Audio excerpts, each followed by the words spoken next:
Hi, everybody, for those watching right now, and welcome to Idea Chat Central New York. I'm Billy Suskovich, and I'm going to be your host this week. And so for those of you who it's your first time joining us, Idea Chat is a webcast hosted by RVD Idea here at Syracuse University.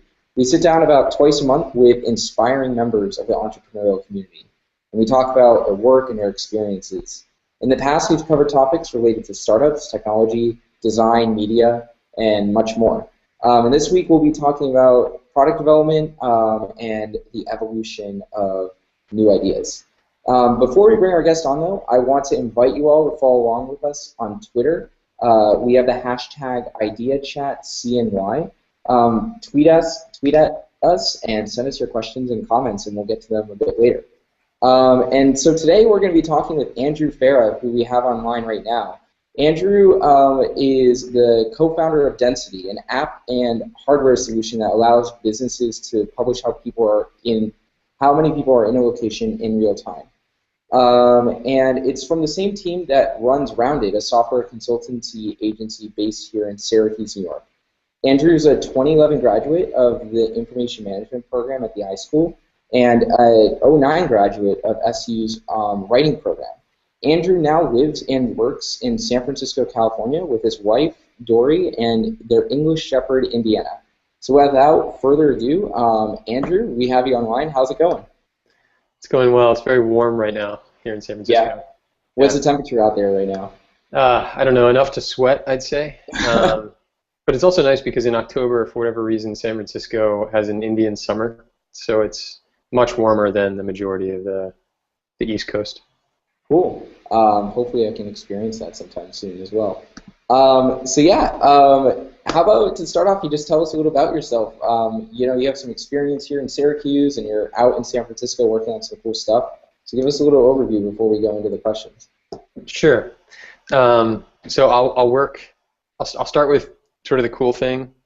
We build this little device, cool. And it measures ingress and egress in a location. It fits in the alcove of a door frame, and then it allows us to sort of accurately determine the number of people in a location. So then we give that back to patrons so that they can see when they should show up for a cup of coffee. And we can run some interesting stuff like predictive models when it will be busy in the future based on how busy it's been in the past. And we can do we can like notify you when it gets quiet, which I think is my favorite feature. So you don't even have to do anything. You just get a notification when Starbucks gets quiet. Awesome. And then it also works for the other side, which is you might want to show up to a bar once it livens up. So we're not just trying to say don't go when it's busy. Yeah, and that's density. Go ahead. And that's density. That's density. Yeah. I grew up in Washington D.C. and in McLean, Virginia, in Northern Virginia. I went to school there, and then went to university at Syracuse, and then stuck around for grad school in the iSchool. So my background initially was writing, and then I had sort of always tinkered with computers and built little websites and stuff like that when I was a kid. So got into computers and got into software, and then the only sustainable way to build an organization and hang on to the team members that you find is to find a model that allows you to support yourself. So we built a consultancy essentially to allow us to experiment with different products. Cool. Awesome. So yeah, you touched a little bit on how the goal was to build these products, and now you have what looks like a great piece of hardware. You're out in San Francisco pursuing Density full time. Could you tell us a little bit more about the history of Density and what brought you out to San Francisco? Sure. So when we started Rounded, we always wanted to create as much independence and flexibility as possible in a software team. So we would take on projects, and that cash flow would essentially give us time to experiment with different products. And we would isolate very small teams, generally 1- and 2-person teams, to play with different things. We played with Leap Motion. We've built hospitality management software. We did stuff with drones, like consumer drones. We've done a lot of really fun stuff, and then we started to play around with the ability for a router to count the number of people in a room. And Okay. we did that by listening for smartphone MAC addresses, Wi-Fi addresses. And it turned out we could relatively accurately determine the number of people proximate to that particular device, and we thought it might be interesting to install in all sorts of places. And so we built an app. We installed it in 30 locations in Syracuse. It started as a merchant analytics application to help businesses understand their consumers a little bit better. And then we got invited to the launch conference, which was in San Francisco. It's essentially like a startup conference that you stand up and you pitch, and it's really nerve-wracking in front of about 1,000 people, and you say, this is the thing that I've built. I hope you all think it's cool. And so many people said that they thought it was cool that we essentially said, this is the product that we've been looking for, and it's got some legs. Let's devote 4 people to the project instead of 2. Let's spin it off as a separate organization, and let's formally raise capital. And that's kind of what led to our eventual move to San Francisco for a portion of our team. Cool. So it sounds like there's been a really diverse history with Rounded, going through all these different products and eventually settling on Density as kind of a new full-time effort. Was this a vision that you had when you first founded the company years ago? I think most people, or a lot of people, have looked at Rounded more of an agency, but the way you talk about it is a consultancy, a way to fund other endeavors and eventually create new products. How did that vision come to be? What was the process like over the last couple of years? Rounded still exists and is still very, very important as a brand and as a consultancy, as an agency. We have amazing clients.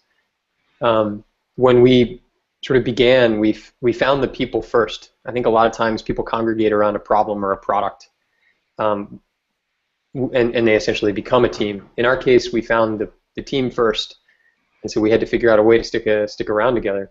Yeah.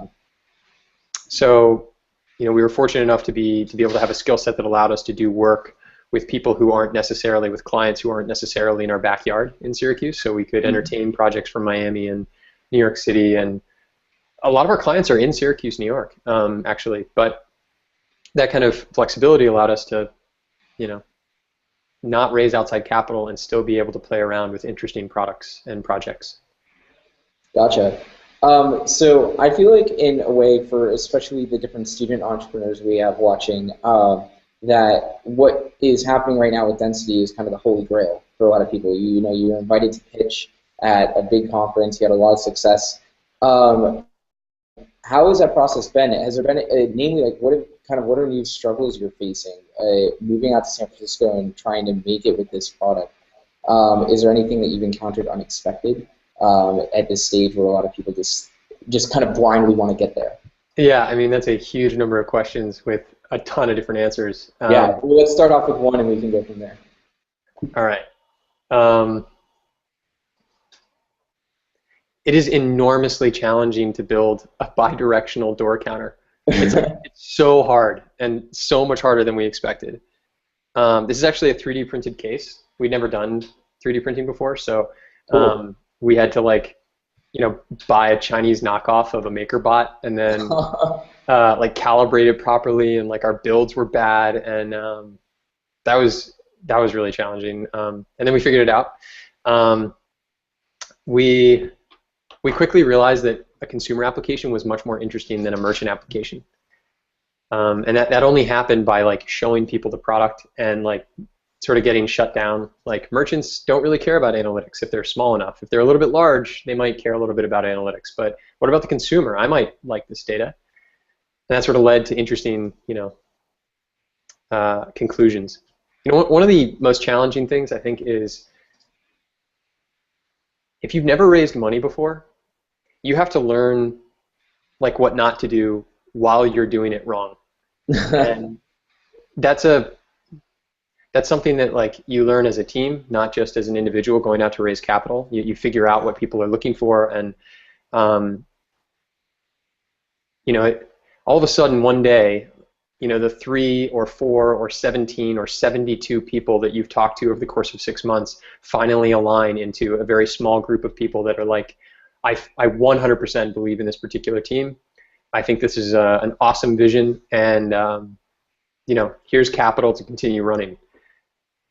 And that's I mean, that's an awesome day, but you were making the same argument 6 months ago. So trying to figure out how to do that when you've never done it before is very challenging. I think once you've raised capital, even a small amount of capital, $100,000, $50,000, even if you've just raised a little bit of capital from someone who is not your parent or an uncle, someone who you have to convince, like 0 to 60, this is the thing that we're doing, and this is why it's interesting, and this is why you should be a part of the team. Once you've done that once, it's much, much easier to do it a second time. And it doesn't have to be a huge raise, because I think each raise is slightly larger than the last. The other thing is, like, raise money for the right things and for the right reasons. I think a lot of times people think that raising capital is a win. Raising capital is debt. Yeah. And that's okay. That's really okay, but it's debt, so you owe somebody something. And I think that people think that when they close a round or they raise money or it shows up in their bank account, they've essentially inherited some capital to play around with, and it could be farther from the truth. Yeah. So for building off of that, students here at Syracuse who are involved in entrepreneurship and are working on their own companies or are interested in doing so have the opportunity to come to competitions, pitch for funds, and potentially win some money to help fund their endeavors. It's not quite the same as seed funding in the sense that they're not working directly with investors. But what do you think that people can take away from that experience? What would you suggest to students kind of going through that process based on some of the stuff you've learned thus far? So I don't know if this directly answers your question, but I think it's an important point. The win doesn't matter. Most people will never hear about something, even if it's really great. So when you can find a mechanism to reach a lot of people quickly, like a pitch competition or some kind of point where you stand on a stage and you explain what it is that you're working on, it's a really great way to magnify the ability to get eyeballs and show people what you're doing. The biggest waste is not then turning that into a network of interesting people asking questions. The loss is not you didn't win the competition and didn't get the capital, or the loss isn't you didn't raise $125,000 or $500,000 or whatever else it is afterward. The loss is when you don't look at that as an enormous opportunity to expand your personal network in order to work on behalf of the product that you're trying to build. And so every person, we tried to look at this very systematically as we were raising capital. Every person that we met with who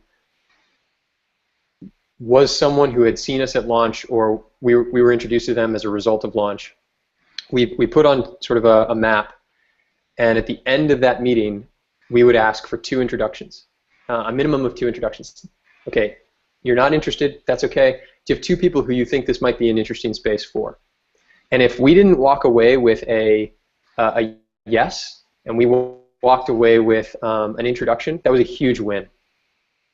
And I think a lot of people don't wins. Usually they measure that in, they just pushed me over to somebody else. Well, that's a huge win. I mean, we met with 75 people in 3 months.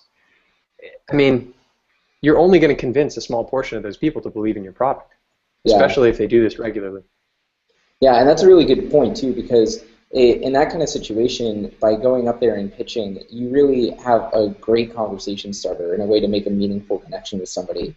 It gives you a way to leave a lasting impression regardless of the outcome of the competition itself. Yeah, which I would say is really important. Additionally, we then sort of took the people that were like, this is really cool, I like the team, I like the concept, I'm not quite ready yet, and we put them on an email listserv. And then we would periodically update them every couple weeks when we had sort of interesting wins that we wanted to share. And 3 or 4 months later, there are 2 investors that are a part of Density as a result of just keeping them in the loop. Because these guys and girls, they're trying to bet on people that are relative known quantities. So if you can become a known quantity, it makes raising a lot easier. You should be able to be friends with the people that are investing in you. Cool. So a little bit of a pivot. So you, as I said in the introduction, your undergraduate degree is in writing.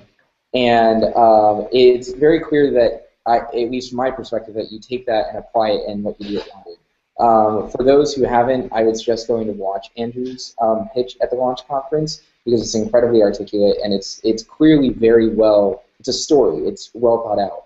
So I know that in some cases you have teams that are very technical or they're very much just heads down working on the product. They might forget to build a story around it. So how has that played a role in your work at Rounded, and what kind of tips would you give to teams who are working to best pitch and best communicate their mission to people who are interested? Well, writing is probably the thing that I use every day. I don't know what I would do without that particular tool.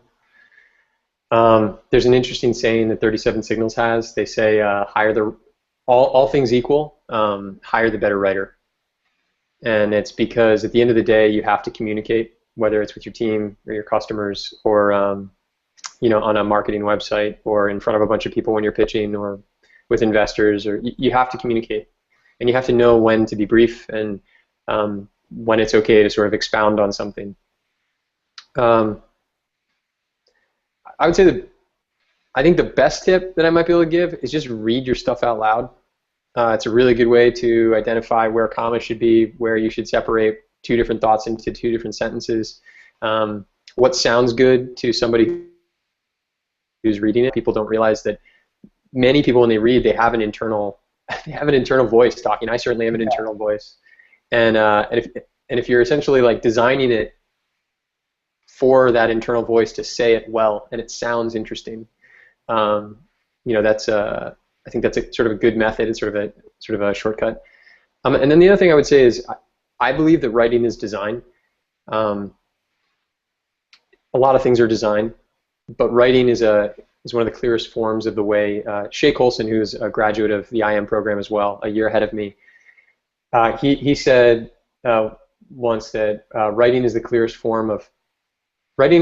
closest form to tangible thinking that we have, or something to that effect. And that's a really interesting point. The way that you communicate in a written form is incredibly important, and a great way to test that is to read it out loud.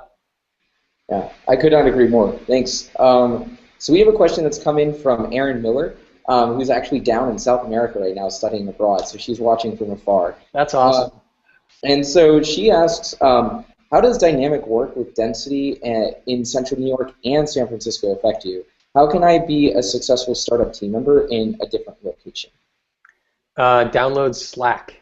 It'll solve all your problems. No, I just think necessity is kind of the mother of invention. So if you're in a different country and you're vital to a project, or you are running a project with people that aren't in that country, there are an incredible number of tools today that are free and very cheap to be able to manage a remote workforce. 37 Signals writes a really great book called Remote, where they talk about this way better than I can. I would also say Google Hangout it's very hard to use. So like always have a backup like Skype or something like that, as evidenced by this particular call being 25 minutes late. And then I would also say over communicate.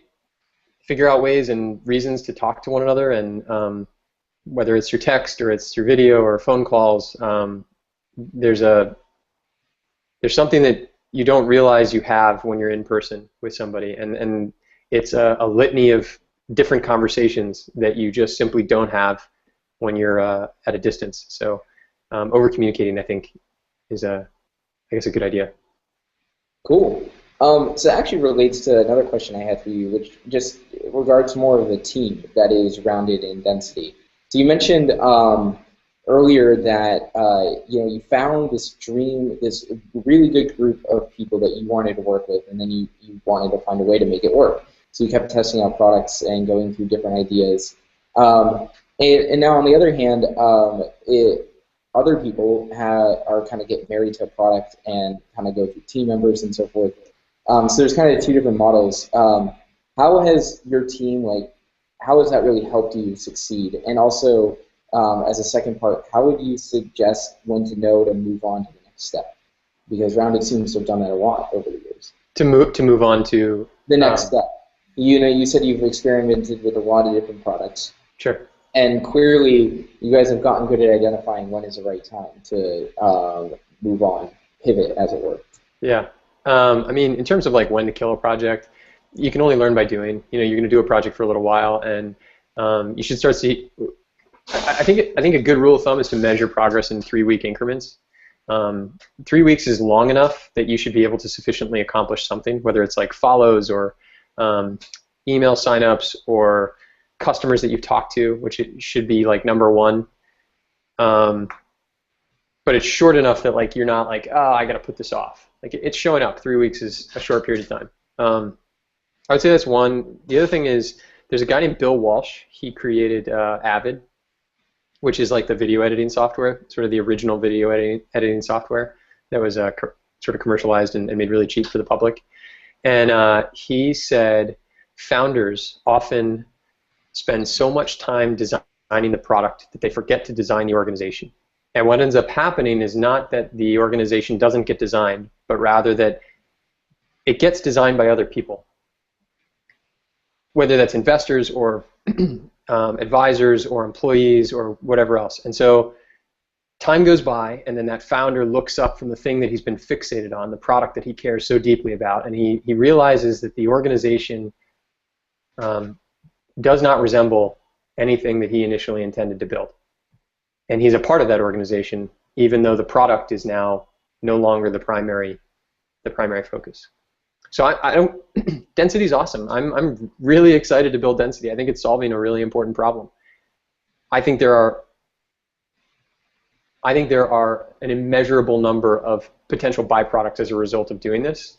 The only thing that we can't trade is people. So I care more about making sure that we can continue to create great products with this particular team than I do about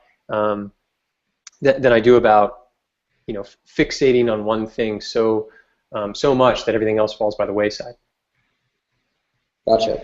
For those who have just joined us in the past couple of minutes, we're speaking right now with Andrew Farah of Density. If you're interested in joining the conversation, tweet at us with the hashtag IdeaChatCNY. So one last question for me. So you spent, before moving out to San Francisco, a good amount of time in Central New York. You did your undergrad here, your graduate degree, and then you worked for several years at Rounded.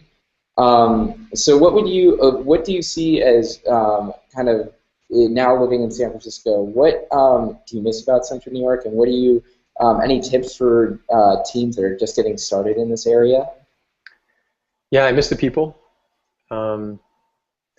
Getting started in the area in Syracuse, I think it's hard to always it's hard to accurately put yourself in the shoes of someone who's just starting off again. However, I would say I think it's easier to start a company in Central New York than it was maybe 5 years ago, 6 years ago. There's just a tremendous amount of support. This is a perfect example.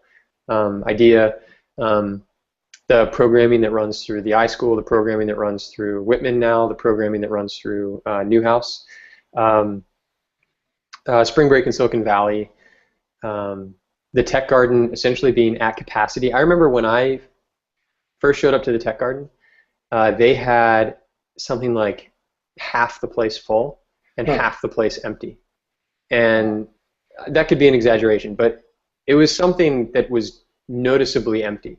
Maybe 30%, and today they are oversubscribed. Like they don't have enough room. They have to expand to AXA in order to accommodate all the people who want to be a part of this ecosystem, and that is an amazing problem to have. So I would say go to the Tech Garden is probably my best suggestion. Then I would say also go to John Liddy. I would say go to Liz Liddy. Seek out Michael Duredita. Talk to Michael Nyland. Befriend Lynn Hughes at the Tech Garden. She will be your savior. Seth Mulligan. Essentially find people and then talk to them about the thing that you're interested in or the problem that you're trying to solve or the people that you don't yet have that you'd like to be introduced to, and the rest will sort of come by itself. Yeah, I could not agree more. So many of the programs you've listed there, IDEA, programming through the iSchool, the Tech Garden, have all really shaped my life in a lot of different ways. And I would agree that there's something to be said for a really tight knit community like you can find here in the upstate New York area. So that's all the questions that I had for you this fine evening. But I was wondering if you had any last words that you might want to share with some of the viewers we have or people who watch this chat a little later on. I don't know if I've got any words of wisdom. I think grabbing the smartest person you can find nearby you is the best thing that you can do for. It might be the best thing you can do for their career. It's definitely the best thing you can do for your own career. And really spectacular products are not built by individuals. So I think don't be stingy with equity. That stuff doesn't matter. If you win, then you win. And I think that the systems that we just talked about are probably the best place to go for startup boot camp. All of those programs that we just talked about. So I mean, I can list a whole bunch of like boilerplate startup things to do, but in Syracuse there's a better place and a better organized place for that than just me. But yeah. Well, Andrew, thanks so much for joining us. Again, Andrew here is Density and Rounded. You can follow him on Twitter via @AndrewFarah. And join us next time on October 8th. We're going to be chatting with James Shomar. And you can continue to join the conversation via IdeaChatCNY, the hashtag, or follow us @IdeaCubes. Thank you so much again, Andrew. Have a great rest of your afternoon out there in San Francisco. Enjoy. Thank you.